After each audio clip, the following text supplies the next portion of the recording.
welcome to Numbers with Jacari. I'm your host, Jacari, and we're so back, bro. It's been a minute. Listen. We ain't even really gonna talk about it because you know what matters? What matters is I'm here now. So we're gonna be breaking down this 2026 forecast because we're stepping into a universal 1 year. Now, I know I've just rebirthed myself, unearthed myself, which is very on brand for the fact that we're leaving a universal 9 year, which was 2025. 9 highlights a level of completion, endings, but not finality. It's a transitional period. Something's coming to a close and we're stepping into something new to some extent. Now, that doesn't mean it's always going to be super drastic of nothing that happened in 2025 is going to happen in 2026.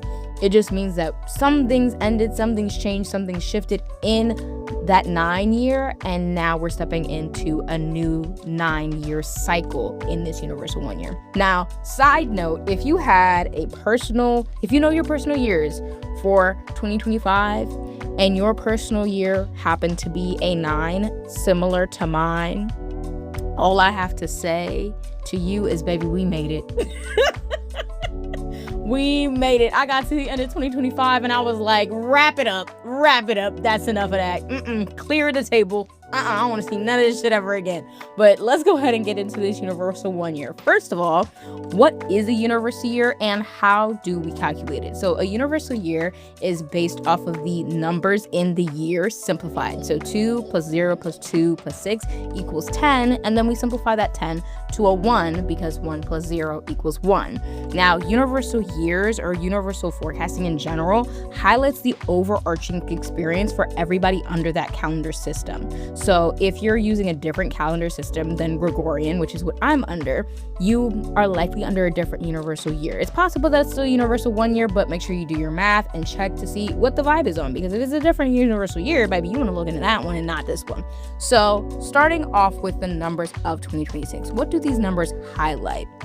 In this universal year, we have 2, 0, 6, and they all equal a 1. So starting off from the beginning, 2 is ruled by the moon and is a water-ruled number as well. It highlights things like connection, intimacy, safety, manipulation, and jealousy. Now that's going to be happening for the next 1,000 years, where that 2 is the first number. Up until when we reach year 3000, that's where that 2 is going to sit there. Because before, we were with a 1 at the beginning, and that was for 1,000 years. And now we're at a 2 in the beginning. For the next 1,000 years, it's going to still be a 2 in the beginning. So those themes are going to be dominant. Themes around intimacy and connection and safety and so on. Those are going to be happening for the next 1,000 years. Now we get to 0. 0 is ruled by Pluto and Ether. It highlights intensity, power, potential, secrets, and domination, as well as destruction. And 0 is going to be in play for the next 100 years. Now, this is because 0 is going to be the second number, and when we get into 2100, that's when that 1, or rather where that 0 finally steps away from that being right after that 2, and will show up in other 0 spaces. Now, we get to 6, which is the last digit. 6 is going to just be popping in and out for the next forever, honestly, but it's ruled by Venus and Jupiter and is a water-ruled number. It highlights pleasure, luxury, enjoyment, delusion, and perfectionism. Now, all of those equal a 1 year, and this 1 year is highlighting, like I said before, the start of a 9 year cycle, and 1 is ruled by the sun and fire. It highlights newness, amplification, authenticity, doubt, and hyper-independence. So that is just a taste of all of those numbers together. All of those are themes that we're going to experience in this 2026 year.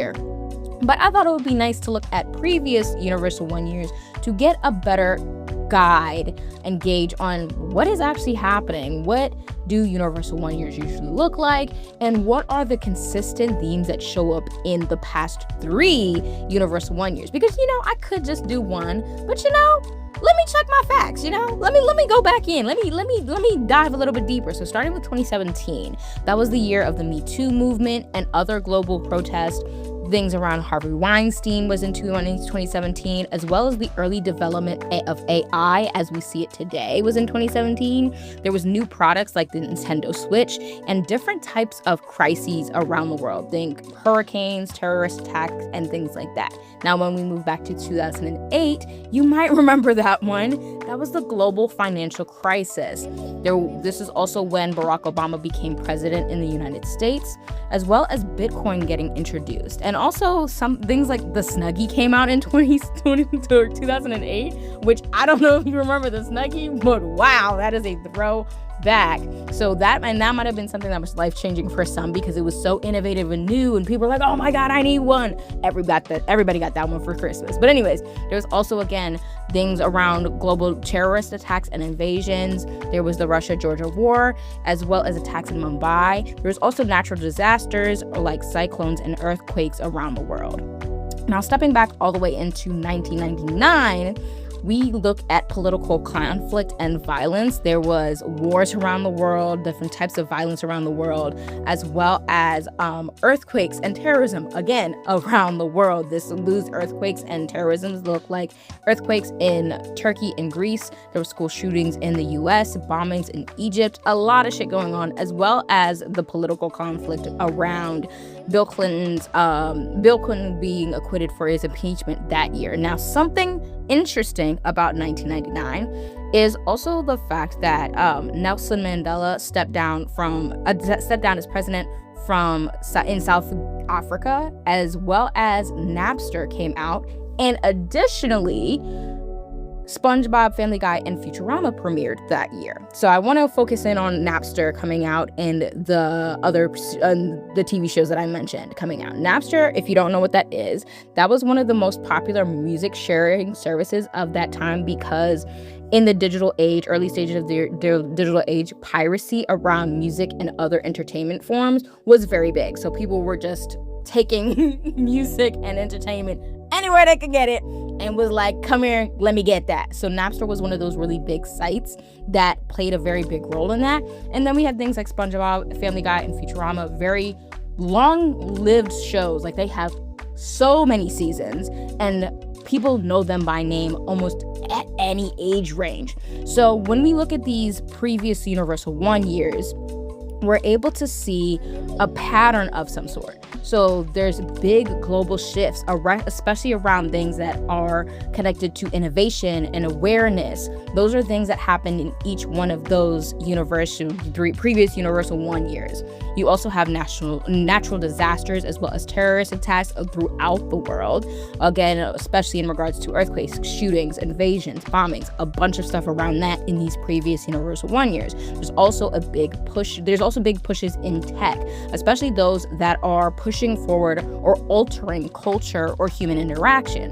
There's also impacts around influential things. So again, SpongeBob and Family Guy, the Napster, Snuggies, the Me Too movement. These are influential shifts of some sort that are changing how we move throughout the future decades. Now, also in regards to the specific word of influencer, people are talking a lot about the death of the influencer. And that, even though it is an ending of some sort, it does still align with the concept of influential things, even if it's coming to an end.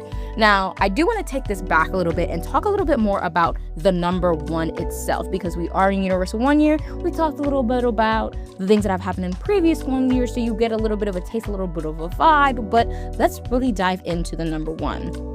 Starting off with the area of life that number 1 rules over. Now, a lot of times people will talk about numbers and never bring up the areas of life that they connect to. So what is an area of life? It's very simple. It goes with basically the name of it. It's an area that a number connects to that everyone, regardless of the numbers that they have in their chart, will experience. So for example, the number 4 connects to the area of life that is the future. Everybody will experience the future in some way, shape, or form. The 7 connects to the past. Everybody experienced the past in some sort. 8 connects to time. Everybody experiences time in some sort. So for the number 1, the areas of life that number 1 connects to are self, you as an individual, you on your own, just you. You are a person, you have your own autonomy, everything that is just you. Nobody else is involved. just you. You also have your identity that's connected to the number 1. So this is your beliefs, your values, your relationships, your experiences, your culture, everything like that. That is connected to the number 1 in regards to identity. You also have authenticity of like who you are in your most natural state. Who are you at your core? Who are you when you're just being yourself? You also have personal awareness connected to the number 1, which is what you know about yourself and what you know about the world and what you can comprehend to be true or to just be aware of, as well as your ego. So things that impact your pride and what you believe yourself to be. All of those self-identity, authenticity, personal awareness, and ego are the areas that the number 1 rules over. So when we get into the number 1 themes, which are different than the areas of life, we get themes around newness. So think clean state, restart. Like I said earlier, we're coming from a 9-year that highlights a level of death and rebirth, and we're moving into something completely new. Now, it doesn't mean we're going to negate or completely forget what happened in 2025, but we're starting a new cycle. Moving past what happened in the past 9 years is essentially what we're doing with the start of a 1 period. We also get themes around amplification, which is whatever is already there or in development is getting pushed. This means anything that's good, bad, in between, habits, beliefs, visions, whatever it is being amplified. This can also show up in things that were happening in the previous 1 periods in 2025, which would be things that happened in January and I want to say October. Those things being amplified potentially in 2026 because those were both universal 1 months. We also get the theme around authenticity. I do know that I just say that as an area of life, but we're also going to consider it as a theme here as well. And this authenticity is after periods ruled by aesthetics and what looks nice. Now we're moving into more of realness, honesty, tangibility, things that we can perceive, or at least things that we can perceive as real, especially in this day and age of AI and everybody being like, is this AI? Or this is definitely AI and things like that. Authenticity. People are going to likely start finding a divide between finding comfort in that fakeness and finding that comfort in that realness and everything in between of those, because authenticity, it's just a theme. It highlights an experience of some sort, an impact in some way, and it doesn't mean it's going to be positive or negative. It just means that it's there. We also get experiences because duality, it's not going to always be all love and light. Don't let anybody confuse you. We're also getting themes around doubt. With this newness can come a level of uncertainty. People may be uncomfortable in this new energy and therefore move as such. So they might be like, okay, yeah, no, this is new. Actually, I'm scared. And this is weird. Who is that? Like that type of vibe that ties into themes around 1 because of doubt. We also get hyper independence. Like we already determined, 1 rules over self and one's will. So people are likely to have experiences that are tied to like self-starting, personal goals, self-doubt, self-belief, and things like that. And that might lead them to struggle to work with others or butt heads with others or feel like the only way to succeed or achieve one's goals is to do it alone. We also have the themes around selfishness because of one's connection to self and identity, and those who are authentic are going to be impacted as well as those who aren't authentic. So this can look very different on both sides of, oh yes, I'm being myself, therefore I'm being selfish in whatever I want for myself, or I'm not being myself and therefore I'm being selfish because of whatever I don't want for myself. But I actually talk about the number 1's themes and a bunch of literally every other number's themes in my new book, Numerology Explained, book 2, actually, and you can check that out in the link below. We're talking about the number 1 themes and every other number 0 through 9, so definitely check that out. It's linked below. But let's get into this number relationality. Relationality, before we get into the relationality itself, what is relationality? Relationality is the how of numbers working together. Compatibility might be a term that you're more familiar with, and it is different than relationality. Compatibility is looking at if the numbers work together. Relationality, again, however, is looking at how the numbers work together. So there's different types of relationality, which I won't go over in this episode, but we got a lot of stuff to get through, okay? We got a lot of stuff to get through.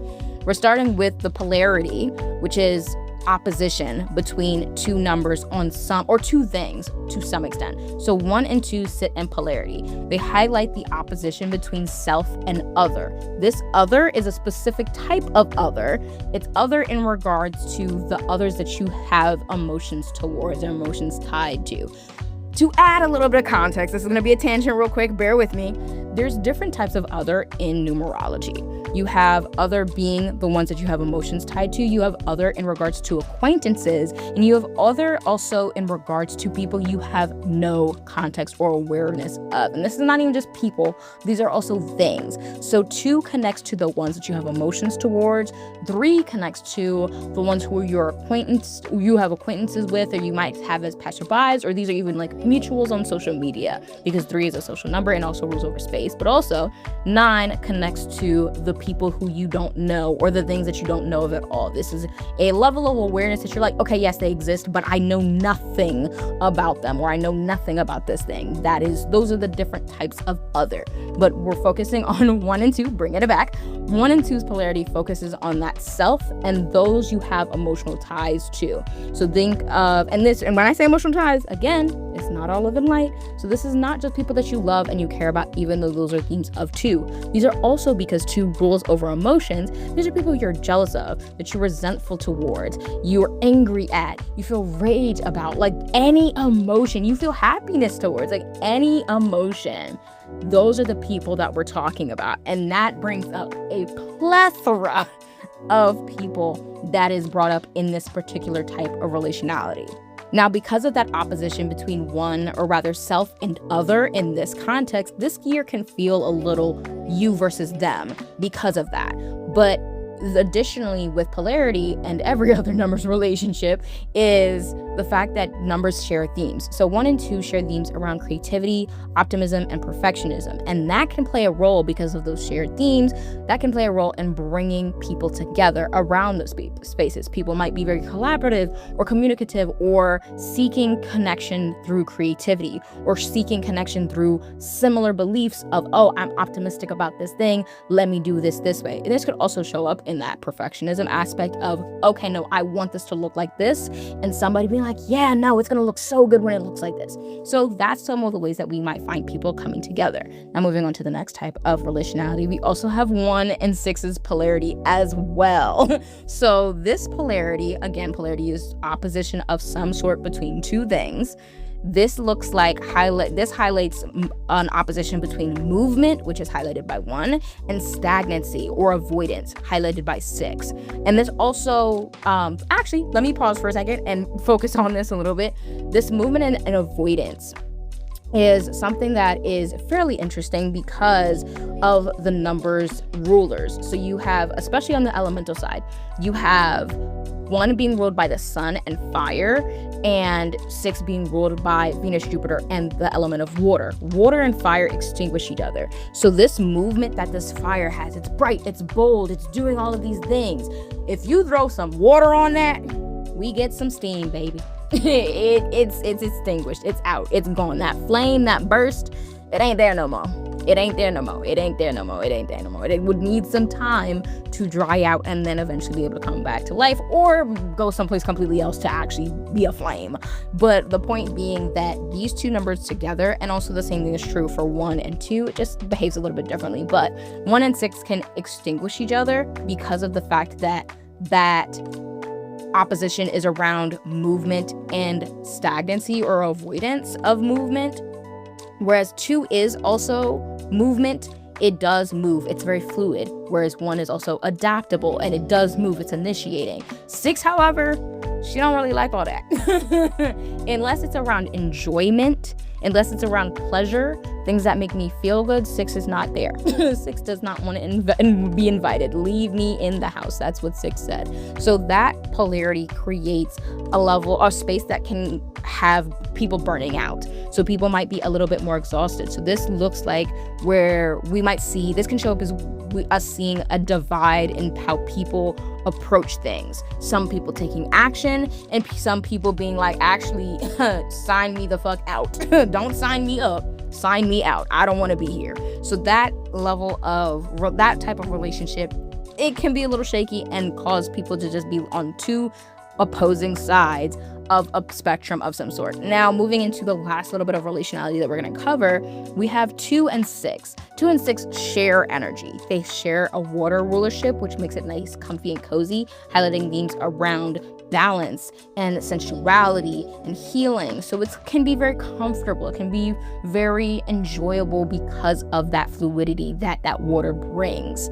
Now, they also share themes around love and pleasure and the arts and intimacy. So those things are also likely to show up in some way this year.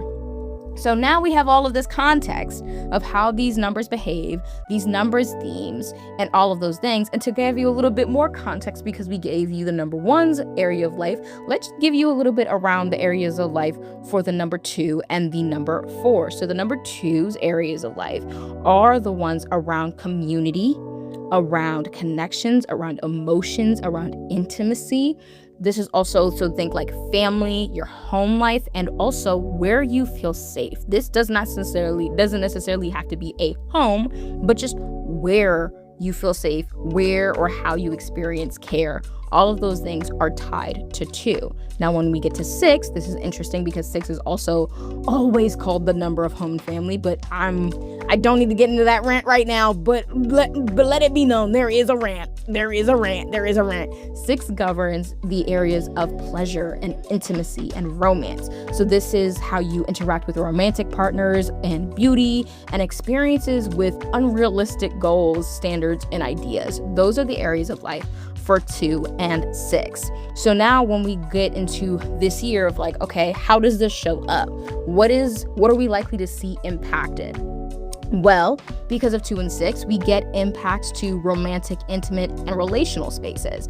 So, and with this in relation to the number 1, this can look like newness in this area. This can look like selfishness in this area. This can look like doubt or hyper-independence or authenticity or any other 1 themes in this area. So think impacts to community, family, romantic relationships, home life, safety, security, sensuality, sexuality, sexual expression, and overall emotions. So this can look like one feeling really safe or unsafe in one's home, family, sex life, and emotionally intimate spaces, or being secure or safe, or that security and safety being violated, and also even one's emotions being influenced or impacted or ignored by oneself because of the number 1, or because of others because of 2.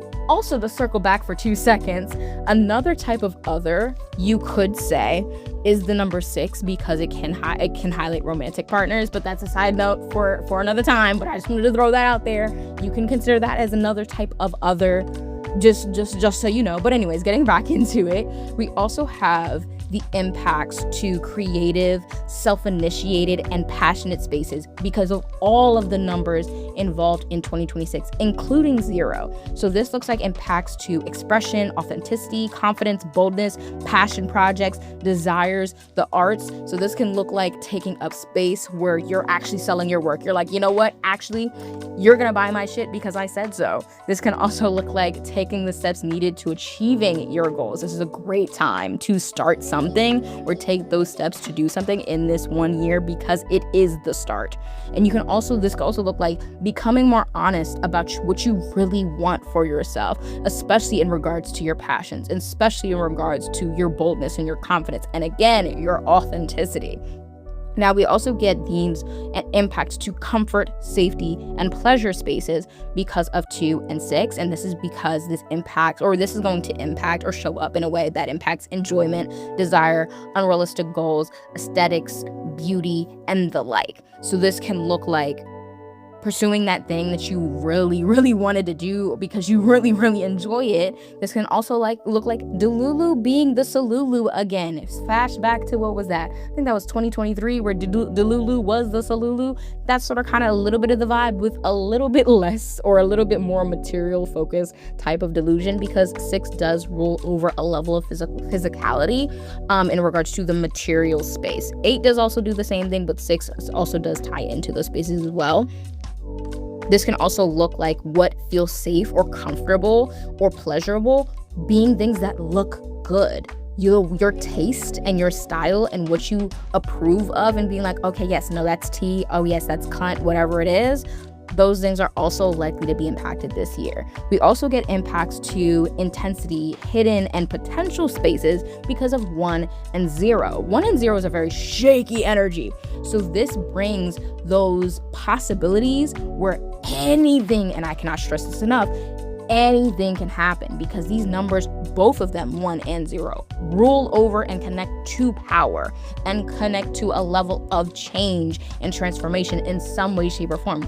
0 is that transformation of literally anything. This can be because it's a 0 and literally rules over everything and nothing, the known and unknown, all at once. Anything is in there. Whereas 1 is a little bit more specified to the start of something. Whereas 0 is just that space-time, anything. 1 is the start of something specific. We also get themes and impacts to controlling, secretive, and perfectionism spaces because of all of the numbers, 1, 2, 0, and 6. So this can look like impacts that tie into jealousy, manipulation, obsession, and hyperfixation. So this can look like your family members or those closest to you wanting something that you have, or somebody taking advantage to you. This can be something that is close to you. This can be even yourself. This can be a romantic partner. It can show up in different ways.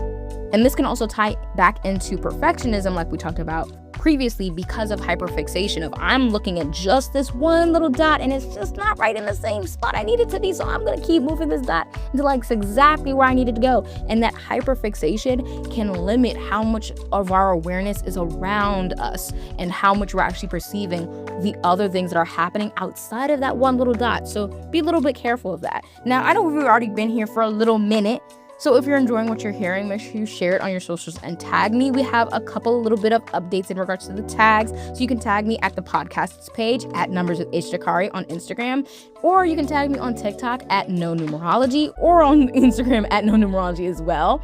And if you want to hear a little bit more of the deep dives and the discussions, and also even have access to my readings, because those have become private, only available in the Seeker Society, you can go ahead and join that below. As well as if you have any questions about your chart, I just gave you a free guide available in the description below that's called Unlock Your Numerology Chart, and that's giving you context to your base chart if you don't have it already, in regards to you don't know it, as well a little bit of sprinkle of the some terminology and some distinction and some information that we have not really discussed in the numerology community before. You've heard about some of this stuff, but we're giving you a little bit more context, and that's for free, so definitely go cop that. And if you want to hear more about numbers, I mentioned this before, if you want to learn more about numbers, you can check out the Numerology Explained Book 2, which is explaining every number through 0 through 9, but I just said Book 2. What about Book 1? Book 1 of Numerology Explained is where we're talking about terminology and things that we use, terms that we use, and the language that we use to explain numbers themselves and numerology itself. So we're talking a bunch of cool stuff in there that I really am so excited for you to hear about, because it's something that I don't see enough people talking about, honestly. So we're talking about things like terminology, status, and distinction. You're probably like, well, what is that? We're also talking about like compound numbers and preponderance and duality and even and odd numbers and maturity and immaturity, relationality and compatibility. Like, there's so much in that guide, so definitely go check that out. As well as if you want to see anything else from me, and you find anything else you want to know in regards to social media or bookings, pricings, whatever the fuck, check that description box for the direct links to everything. But let's go ahead and get back into this forecast. We're going to start with this month to month. Now, when we get to universal months, how do we calculate them? We take the universal year. We can do this a couple ways. We can add just the single digit of the month and add it to the 4 digits of the year and then get a single digit. Or we can take the single digit of the year and add it to the single digit of the month. So for January, if we were to do this for 2026, we would add 1 plus 2 plus 0 plus 2 plus 6, and that would give us 11, which is a master number. But we also do conglomerated numerology over here, so this is also going to still simplify to a 2. So we're starting off the year in a master 11 energy, which simplifies to a 2, which 2, again, like we said before, 2 and 1 sit in polarity with each other. And if you need a refresher, go ahead and spin the episode back a little bit so you can find out what that polarity means, so you can get that little bit of a refresher.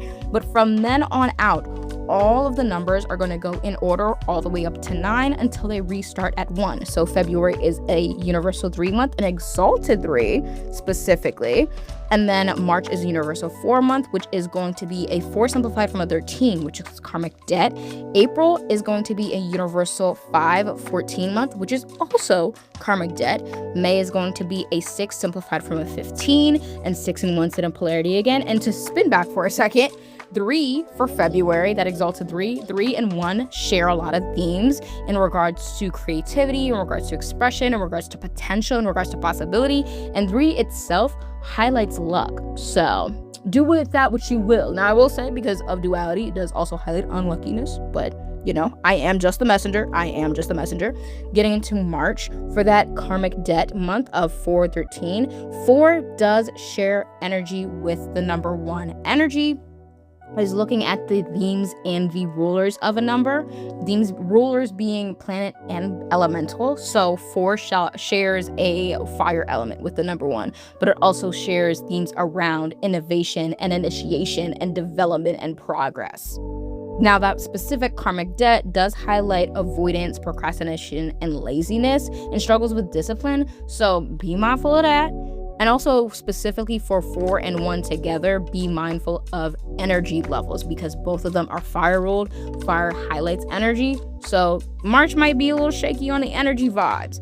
For April, again, we get that 5 simplified from that 14, which is another karmic debt number. And 1 and 5 share status. Status is basically a fancy way of saying, like, oh, what is something specific about this number, whether it's in regards to the order that it sits in or the type of number it is.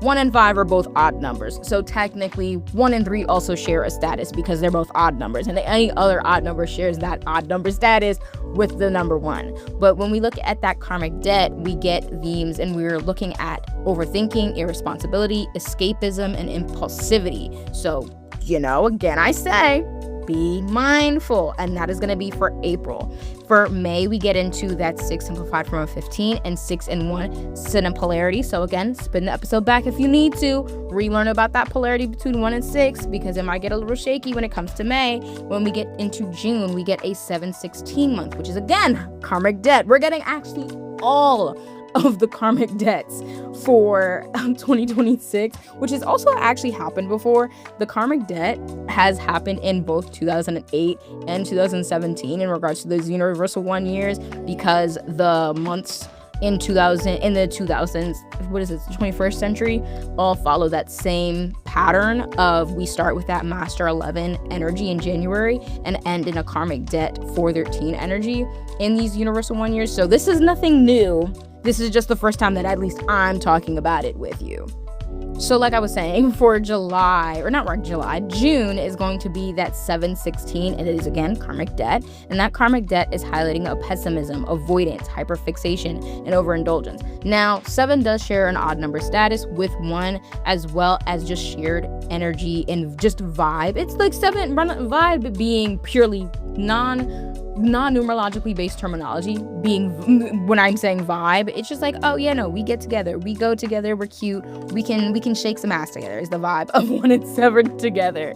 But definitely still be mindful again with that pessimism and that avoidance, because that is something that can be very natural to 1, and also that hyperfixation because of those connections to doubt and hyperfixation in and of itself, and also the polarity that it shares with 6, or it sits in with 6, of 6 highlighting that avoidance. So, and 6 being a supplementary number in that 16. So, you know, it's a little shaky, so be mindful. Now, July, we're getting into an 8-17 energy, and 8 and 1 sit in polarity together. Now, we didn't really talk about 1 and 8's polarity because 8 is not a dominant number in this year, but I'll touch on it just a smidge just for you. 1 and 8's polarity is the embodiment or the opposition between 1's light and 8's dark. So 8 is connecting to everything that's dark or harmful or mysterious or like known harms, whereas like 8 or 0 is like unknown harms.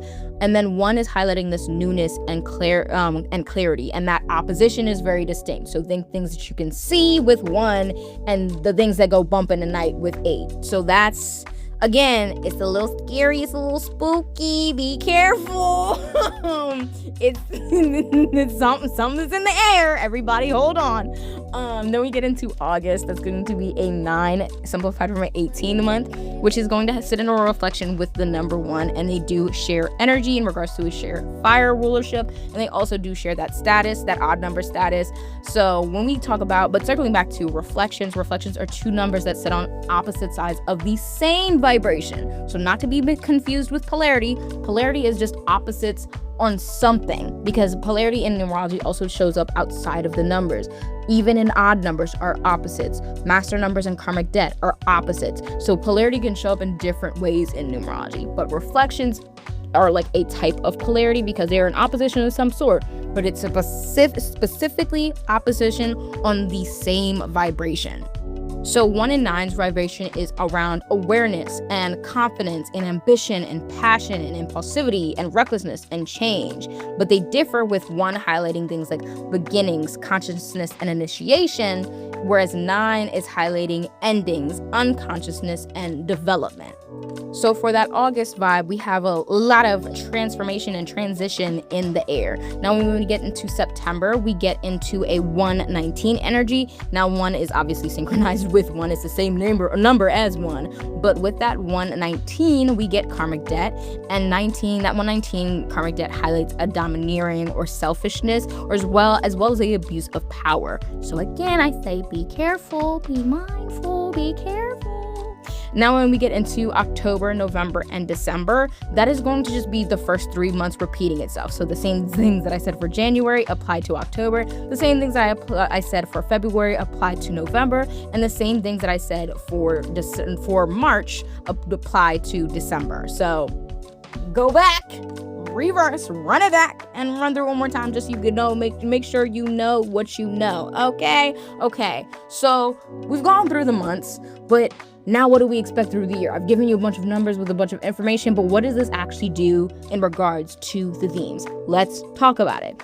We have a lot of strong impacts to relationships, communities, and connections, especially in the months of January, March, May, July, August, September, and December. Now, specifically, romantic and intimate relationships show up in a couple of those months, being January, March, May, July, August, September, October, and December. Okay? Which, now that I'm reading this, I'm pretty sure those are the exact same lists. So, bear with me. Moving on. Impacts to finances. I really wanted to throw this one in there because we have financial crises in previous 1 years and financial or economic shifts in previous 1 years. So we got a lot of impacts to finances in January, February, March, May, July, October, November, and December. So be mindful about that. And I know I keep saying be mindful, but I will tell you what to do in a second. Just hold on, hold your horses. When we get to impacts to creativity and expression, this is likely to show up in months like January, February, March, as well as May. We can also sprinkle a little bit of April in there, and maybe even a touch of June, because that's we can happen, as well as August, September, October, November, and December. So a lot of things around creativity and expression this year. And when we get into things like belief systems and self-concepts, we have impacts happening, a little stronger impacts happening in March, April, May, June, August, September, and December. Impacts to one's mental health, though it's not dominant in any of the numbers energy. Again, I say, I thought it might be smart to throw it in there. March, April, June, August, and December have a lot of strong ties to mental health. So again, be mindful, be careful, keep yourself safe. And speaking of safety, when it comes to comfort and safety, we're looking at impacts happening especially in January, May, July, and October. Now, when it comes to impacts to confidence and leadership, we're looking at February, March, June, July, August, September, November, and December being the most most of a oomph around those things. And then impacts to innovation and development are likely to happen in February, March, April, August, September, November, and December. Now, when it comes to impacts to your career or to startups or taking the leap of faith, we have that happening dominantly or being most impacted in February, March, July, August, September, November, and December.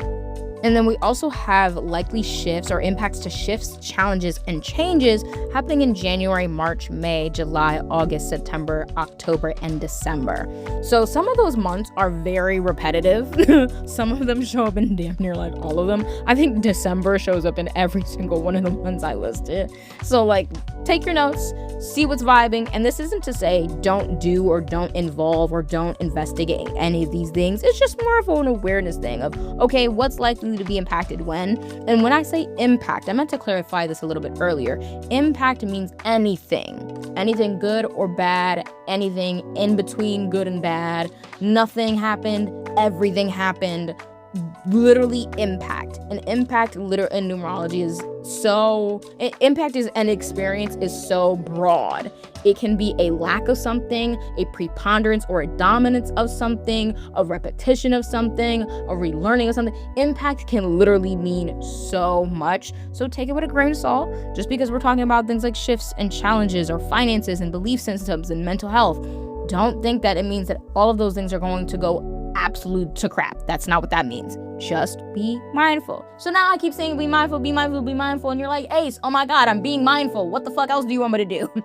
I also want you to be prepared to be very self-disciplined and diligent. This doesn't mean to not trust people or don't rely on people or don't ask for help or things like that. But because it's a 1 year and one rules over self, it's more likely that you're going to have experiences around self-starting or self-discipline or self-concept. Things around who you perceive yourself to be are at play this year. So as we look through those months and what's happening this year, those things around, okay, how does this impact myself? How do my relationships and my communities impact me? How do my finances impact me? How do my belief systems and my mental health impact me?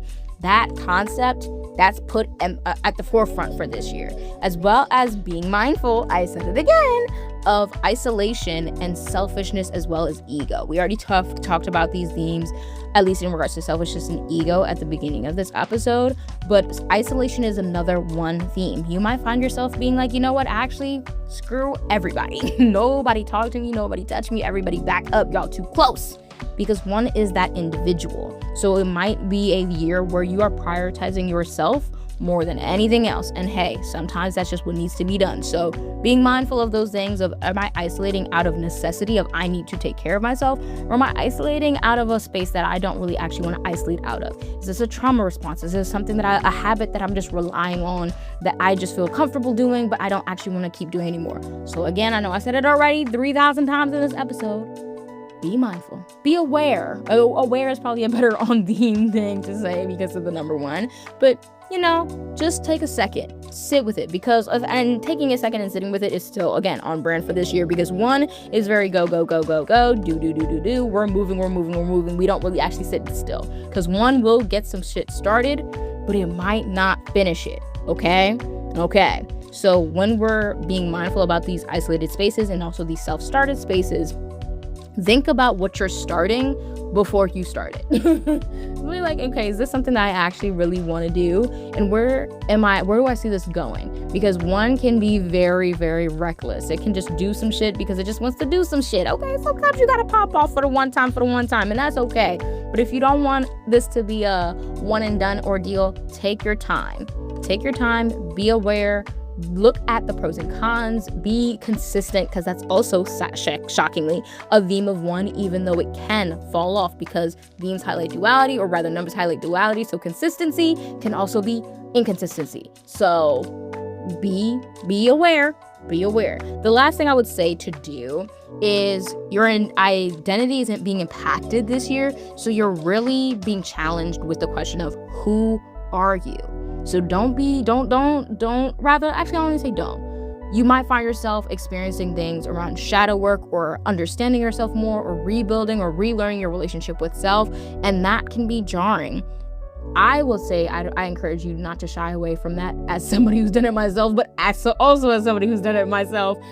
It's not going to be easy. At least it wasn't for me. I hope it is easier for you. Facing yourself and coming home to yourself and looking at yourself in the mirror and being like, I want to be somebody different, that takes a lot of guts. So if that's something that you're doing or planning to do or you're in the process of, 1, I commend you, and 2, continue to be kind to yourself as you go through that transition of who am I, and also ultimately, who do I want to be? Because talking about or looking at another one theme that we didn't actually really dive too deep into, another theme of one is clarity. Figuring out clearly, where are we headed? Not just the vision, not just the idea, not just the potential of what can happen, but where do we want to ultimately end up? Who do we actually want to be at the end of this? I encourage you to, if you've made like a vision board or a plan for this year, to really get clear, figure it out, and also don't be rushed into just doing it in one sitting. Allowing yourself to come back to that, who do I want to be at the end of 2026? Allowing that to be a reoccurring question, because you might say one thing right now, 3 months from now it might be completely different. 8 months from now it might be completely different. Allowing that change to change. It's okay. Ain't nothing wrong with that. I'm not gonna fight you. I don't know somebody who will fight you, but it won't be me. If it needs to change, it needs to change. Because one of the things that one also connects to is control. So you might find yourself being like, I want to end up here, and that change. And you find yourself being uncomfortable with going with that change because of the concept of control. Of you want it to be this thing and you're holding on so tight. No, baby. Let go. Let go. You're holding on too tight. And sometimes in other cases, you might need to hold on tight or hold on tighter. So allow things to flow this year and allow things to come. And when that sparks, go with it. If it pops off, move with it. Follow the energy, flow with your energy, because your energy is going to be impacted this year. Energy being literally how much you have to give, how much investment you have, the passion, the determination, the vision. Again, just the energy in and of itself of this year is a high theme because of one's connection to the element of fire, and also its rulership of being the sun, and both of those being connected to energy. Now, we did this last year of what each number's experience in this year is going to look like, and I decided to do something a little bit different this year. I'm actually breaking that down over in the Seeker Society. We have a private podcast over there, actually. It's really cool. It's a cute little vibe, so definitely go check that out. And we're not only just talking about stuff, but we're having discussions around things too. It's not just I'm talking at you or I'm talking to you like we are here. It's more intimate. It's more accessible to me and more conversational. It's not just me saying stuff, it's you saying stuff with me. And we're having this holding this space together. So if you want to learn about each number 1 through 9, their experience in 2026, definitely head over there and check that out. Now, this is what 2026 looks like. We made it to the end. Now, I want to also say thank you for listening, and I suggest you share this with somebody who wants to know as much as possible of what 2026 will look like. This was so much fun. I'm glad to be back. And we're also going to be talking about January 2026 in regards to that month-long forecast. So definitely stay tuned for that. It might already be out. I don't know. We'll see how I'm feeling on January 1. Okay. But thank you for kicking it with me. Make sure you follow on Instagram and TikTok at No Numerology, and follow the Instagram for the podcast at Numbers with Jacari. And I'll see you in the next one. Peace.